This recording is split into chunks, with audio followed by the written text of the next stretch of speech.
Speaker sir, general convention of the house sir, ఎవరైతే ఈ ధన్యవాద తీర్మానంపై మాట్లాడతారో వారికి క్లారిఫికేషన్. ఆగండి ఆగండి సార్, ఆగండి ఆగండి ఆగండి ఆగండి sir. Sir speaker sir, it is your discretion sir. If clarification పైన వారు ఒక నిమిషం మాట్లాడితే సబ్జెక్ట్ పైన మీ నిర్ణయం పైన ఆధారపడి ఉంటుంది. If is goes out of the context, please take a conscious decision. గౌరవ సభ్యుని నేను కోరుతున్నా, క్లారిఫికేషన్ ఇస్తేనే మాట్లాడండి, వేరంటే మైక్ మాత్రం ఇది చేసేది. ప్లీజ్ ప్లీజ్ ప్లీజ్ మీరు కూర్చోండి. గౌరవనీయులు స్పీకర్ గారు, మీరంటే మాకు చాలా గౌరవము. సభ రికార్డులు ఒకసారి వెరిఫై చేయండి please. Verify the records of this house.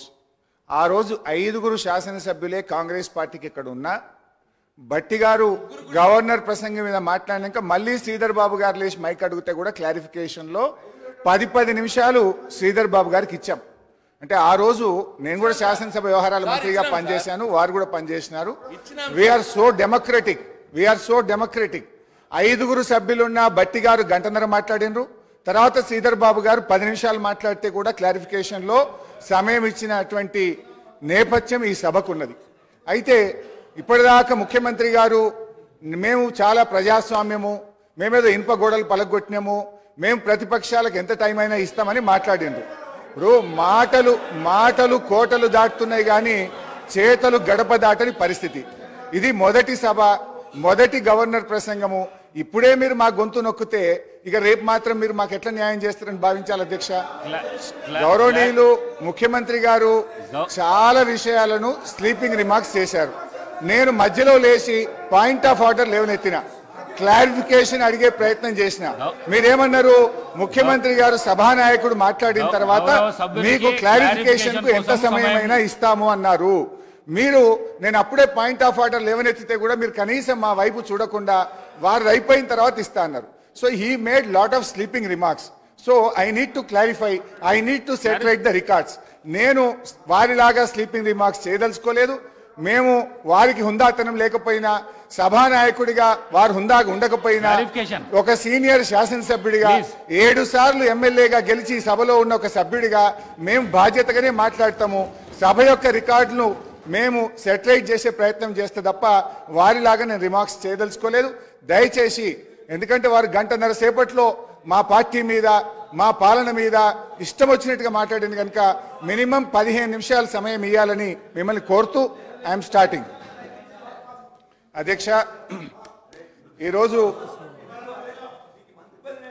నువ్వు ఎంత లేచినా నీకు మంత్రి పదవి రాదులే అన్న.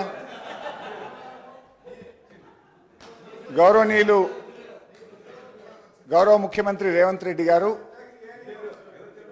అన్న, ప్లీజ్ కోమటిరెడ్డి రాజగోపాల్ అన్న జర దయనే,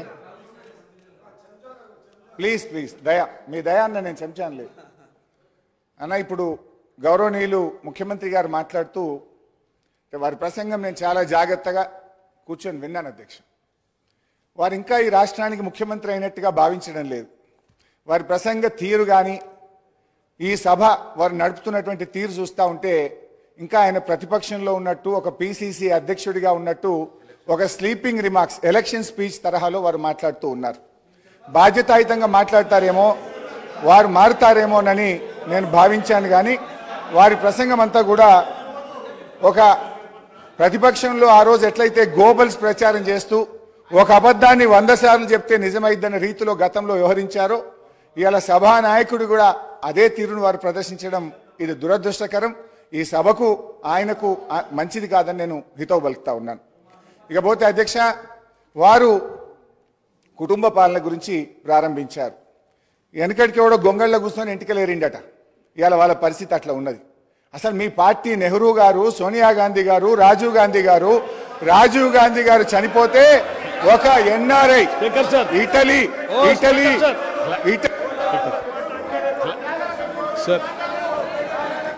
గౌరవ శాసనసభ్యులకు క్లారిఫికేషన్ మాత్రమే ఇవ్వండి, చర్చకు అవకాశం కలిగేయకండి. చర్చకు అవకాశం కలిగించకండి. క్లారిఫికేషన్ ఇవ్వండి. No please please please please please please మీరు వెళ్ళండి. Please take your seat. Please please please please please please please. అధ్యక్ష క్లారిఫికేషన్ అంటే అధ్యక్ష క్లారిఫికేషన్ అంటే ధన్యవాదాలు చెప్పినటువంటి గౌరవ సభ్యులు వారు తృప్తి పడకపోతే తిరిగి మరి వారు ఏమన్నా ఒకటి రెండు ప్రశ్నలు అడిగితే మళ్ళీ ఏమైనా సమాధానం చెప్పడానికి సభానాయకులు గారికి ఆలోచన ఉంటుంది.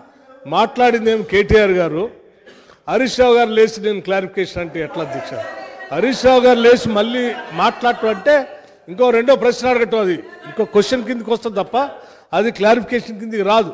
క్లారిఫికేషన్ అంటే కేటీఆర్ గారే మాట్లాడాలి. దయచేసి పోనీ సభా వ్యవహారాల మంత్రి గారు సరే ఒక్క నిమిషం హరీష్ రావు గారు మాట్లాడతారు క్లారిఫికేషన్ అని అడిగినప్పుడు వారు క్లారిఫికేషన్లోకి పోవాలి. కానీ జవహర్లాల్ నెహ్రూ గారి దగ్గర నుంచి చరిత్రలోకి వెళ్తే మేము చాలా విషయాలు మాట్లాడాల్సి ఉంటుంది. దయచేసి అది కరెక్ట్ కాదు. ఏదైనా ఉంటే కేటీఆర్ గారు క్లారిఫికేషన్ ఏమైనా ఉంటే ఒకటి రెండు అడిగి ముగించవలసిందిగా కోరుతా ఉన్నాం. భట్టి గారు, I have lot of respect for you. మీరు ఇక్కడ కూర్చున్నప్పుడు కూడా 5 సభ్యులున్నా మీరు గంటన్నర మాట్లాడినా బెల్లు కొట్టలే స్పీకర్ గారు.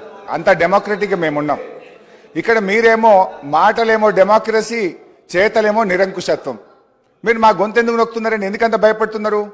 మీరు నిజంగా మేము మాట్లాడిన దానికి సమాధానం చెప్పండి. మీ దగ్గర సమాధానం ఉంటే మీరు మాట్లాడినప్పుడు మేము విన్నాం ఓపికగా. మా మాట వినండి, సమాధానం చెప్పండి. మీరు అన్నారు కదా రాత్రి 12 దాకా కూర్చుందాం, తొందర ఏమున్నది? Come on let us discuss. ఎందుకు భయపడుతున్నారు? గుమ్మడికాయ దొంగ అంటే భుజాలు తడుముకున్నట్టు నా గొంతు ఎందుకు నొక్కుతున్నారు? మైక్ ఎందుకు కట్ చేస్తున్నారు? Please please please bear with us. అధ్యక్ష, అసలు కుటుంబ నేపథ్యం కలిగిన పార్టీ కాంగ్రెస్ పార్టీ.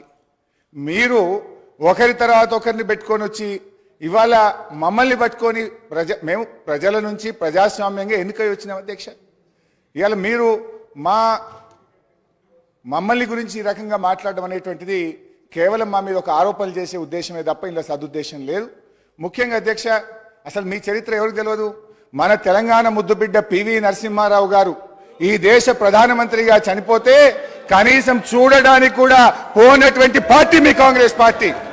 మీ సోనియా గాంధీ గారు కానీ సార్ ఆబ్జెక్షన్ సార్. సార్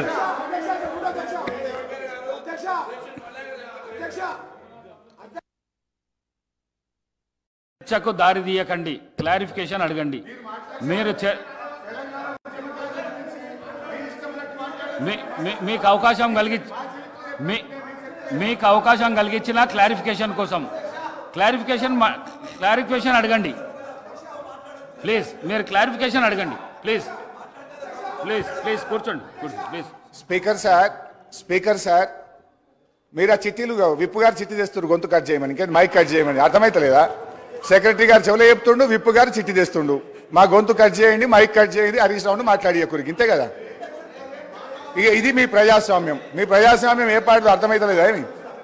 అధ్యక్ష, ఆ రోజు పివి నరసింహారావు గారు చనిపోతే కనీసం ఈ దేశ ప్రధానమంత్రిగా పనిచేసిన మన తెలుగు బిడ్డ గుంటెడు జాగ కూడా ఇయ్యనటువంటి చరిత్ర మీ కాంగ్రెస్. అధ్యక్ష, ఇది మరీ అన్యాయం. వారికి గౌరవ సభ్యులు సీనియర్ సభ్యులని వారికి క్లారిఫికేషన్ కోసం మైక్ ఇస్తే 2 సార్లు 3 సార్లు 4 సార్లు విజ్ఞప్తి చేశాం. వారు సభా వ్యవహారాల మంత్రి చేశారు, నేను చేశాను. క్లారిఫికేషన్ ఏదో ఉంటే అడగండి అన్నాం, అది వదిలిపెట్టారు. 2 సార్లు ఇస్తే రెండోసారి ఎక్కడికో పోయారు, మూడోసారి పివి నరసింహారావు గారి దగ్గర పోయారు. దయచేసి దిస్ ఈజ్ నాట్ కరెక్ట్ అధ్యక్ష. ఏమంటే క్లారిఫికేషన్ సంబంధించి ఏదైనా అడిగేది ఉంటే ఒకటి అడగండి, దాంతో ముగించండి. ఎక్కడికో మాత్రం పోవటం కరెక్ట్ కాదు. మీరు చాలా సీనియర్ సభ్యులు సార్. ఇప్పుడు క్లారిఫికేషన్ కు రండి. నేను ముఖ్యమంత్రి గారు ఎక్కడ ప్రసంగం రాసినో ఓపిక్గా 6 పేజీలు రాసుకున్నా. ఆయన ఎక్కడ స్టార్ట్ చేసిండో నేను అక్కడనే స్టార్ట్ చేసిన. 1 by 1 వారు చెప్పిన ప్రతిదానికి నేను క్లారిఫికేషన్ ఇవ్వదలుచుకున్నా, క్లారిఫికేషన్ అడగదలుచుకున్నా, క్లారిఫికేషన్ ఇవ్వదలుచుకున్నా. వారు మా మీద చేసిన ఆరోపణలకు మేము సమాధానం చెప్పాలి. వారు కొన్ని తప్పుడు విషయాలు చెప్పిండ్రు, దాన్ని సభ రికార్డులు సెటిలైట్ చేయాలి. కొన్ని విషయాలు వారిని స్పష్టత అడగాల్సిన అవసరం ఉంది. వారు స్టార్ట్ చేసింది మా మీద స్లీపింగ్ రిమార్క్స్తో స్టార్ట్ చేసింది కనుక నేను కూడా అక్కడి నుంచే స్టార్ట్ అయింది అధ్యక్ష. దయచేసి ఒక 15 నిమిషాలు నా మైక్ కట్ చేయకండి. వారికి ఓపుకుంది. ముఖ్యమంత్రి గారు చాలా గొప్పగా చెప్పిండు, ఇది ప్రజాస్వామ్యము, ఎంతసేపు అన్న వాళ్ళు మాట్లాడని అన్నాడు, వాళ్ళని ఇక్కడి నుంచి పోనీ అన్నాడు. నేను కూడా ఆయన ఇక్కడి నుంచి పోనీయదలుచుకోలేదు. వాళ్ళు కూడా నా మాట వినాల్సిందే, వాళ్ళు కూడా ఇక్కడ కూర్చోవాల్సిందే. వాళ్ళ మాటల్లో నిజం ఉంటే, నిజాయితీ ఉంటే నా మైక్ కట్ చేయకుండా వినాలని కోరుతా ఉన్నా. మైక్ కట్ చేస్తే ప్రజలు గమనిస్తారు, వీళ్ళ అన్ని మాటలే వీళ్ళ చేతల్లో లేవు. నేతి బీరకాయలో నెయ్యి ఎంతుందో ఈ కాంగ్రెస్ పార్టీ పాలన మాటల్లో నిజమంతుందని ప్రజలు అనుకునే అవకాశం ఉంది. సో అందువల్ల 15 నిమిషాలు నా మైక్ కట్ చేయొద్దు. నా మాటలు వాళ్ళకి నిజాయితీ ఉంటే, వాళ్ళు చెప్పిన మాటలు నిజమైతే ఓపికగా వినమని చెప్పండి. అధ్యక్ష, let me start. Don't interrupt me. మీరు ముఖ్యమంత్రి గారు మాట్లాడితే మేము విన్నాం. ఇవి రాసుకున్నా, నేను 8 పేజీలు రాసుకున్నా, ఓపికగా పెన్ను బట్టి రాసుకున్నా. మీరు రాసుకోండి, మళ్ళీ నాకు సమాధానం చెప్పండి. మీరు సమాధానం చెప్పండి నాకు. అధ్యక్ష, అయితే అధ్యక్ష, కాంగ్రెస్ పార్టీ చరిత్ర, నేపథ్యం, కుటుంబం, ఇవాళ పివి నరసింహారావు గారిని అవమానపరిచినటువంటి చరిత్ర మన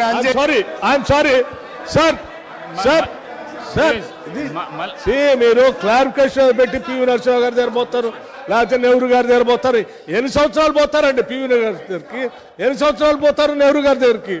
చెప్పి 10 సంవత్సరాలు అయిపోయా. చాలండి, చాలు.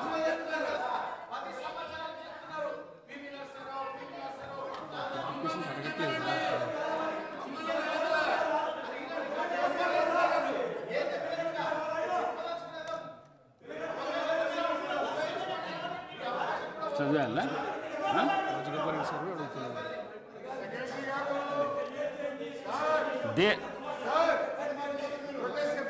నేను మీ మీదున్న గౌరవంతో సీనియర్ శాసనసభ్యులు కాబట్టి క్లారిఫికేషన్ అడుగుతారని మీకు మైక్ ఇచ్చిన. నేను మీకు అస్సలు మీకు ఎవరైతే ఫస్ట్ నుంచి క్లారిఫికేషన్స్ అడుగుతున్నారో శ్రీ కేటీ రామారావు గారికి నేను ఇవ్వాలి. కానీ మీరు అడిగిన సీనియర్ శాసనసభ్యులని మీకు ఇస్తే మీరు సభను చర్చ దిక్కుపోయేటట్టు.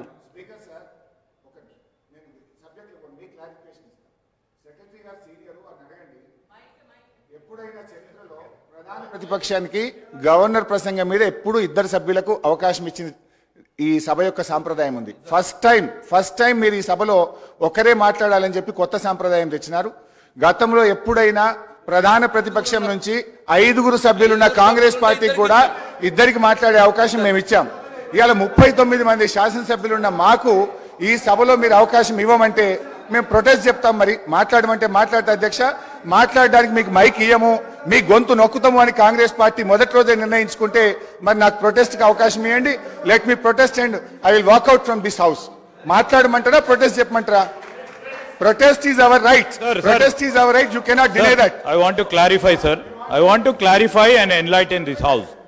Sir, 20th January 2019, discussion on motion of thanks on governor's address. ఒక్కరే సార్, కొప్పుల ఈశ్వర్ గారు, అదేవిధంగా వేముల ప్రశాంత్ రెడ్డి గారు మాట్లాడారు. అదేవిధంగా 19 మళ్ళా మా పార్టీ నుంచి వెంకటరమణారెడ్డి గారు మాట్లాడారు. ఇప్పుడు వారి పరంగా ఉన్నారు సార్. అదేవిధంగా రాజాసింగ్ గారు బీజేపీ నుంచి మాట్లాడారు, ఎంఐఎం నుంచి ఒకరు మాట్లాడారు. వాళ్ళ పార్టీ నుంచి ఆ రోజు ట్రెజరీ బెంచెస్ నుంచి 2 మాట్లాడితే ప్రతిపక్షాన్ని నుంచి అన్ని ప్రతిపక్ష పార్టీల నుంచి ఒక్కరే మాట్లాడారు sir. I just want to enlighten the house. You know deviation కాదు. నేను గౌరవ మరి చాలా సీనియర్ శాసనసభ్యులు హరీష్ రావు గారిని కోరుతా ఉన్నాను. నేను ఈరోజు వారికి కూడా మనవి చేస్తా ఉన్నాను. ఎందుకంటే ఇంతకుముందు మనవి చేశాను, లీడర్ ఆఫ్ ద హౌస్ కౌన్సిల్లో కూడా రిప్లై ఇచ్చేది ఉంది. అందుకోసమే వారిని కోరుతా ఉన్నాను. ఇంకా మీ అనేక అంశాలు కూడా, ఎందుకంటే హౌస్ సైనడే అయితలేదు. నెక్స్ట్ రేపో ఎల్లుండో ఆవులెల్లుండో స్పీకర్ గారు నిర్ణయం తీసుకున్న తర్వాత అర్జన్ అయిన తర్వాత మళ్ళీ తిరిగి మీరు మీకున్న డౌట్స్ కానీ మీకున్న చెప్పొచ్చు. నేను ఏం చెప్తాను, డిఫరెంట్ డిబేట్స్లో డిఫరెంట్ డిస్కషన్స్లో పాల్గొని అని చెప్పిన ముఖ్యమంత్రి గారికి సమాధానం చెప్పే విధంగా ఉంటుంది. హాయ్ ఫ్రెండ్స్, మా ఫ్యూచర్ టుడే ఛానల్ చూస్తున్నందుకు చాలా థ్యాంక్స్. మరిన్ని లేటెస్ట్ వీడియోస్ కోసం వెంటనే సబ్స్క్రైబ్ చేయండి. అలాగే ఈ బెల్ని కూడా రింగ్ చేసేయండి. మా లేటెస్ట్ వీడియోస్ నోటిఫికేషన్స్ అన్నీ మీ మొబైల్లో వస్తాయి. మా వీడియోస్ మీకు నచ్చితే లైక్ చేయండి, షేర్ చేయండి, నచ్చకపోతే కామెంట్ చేయండి.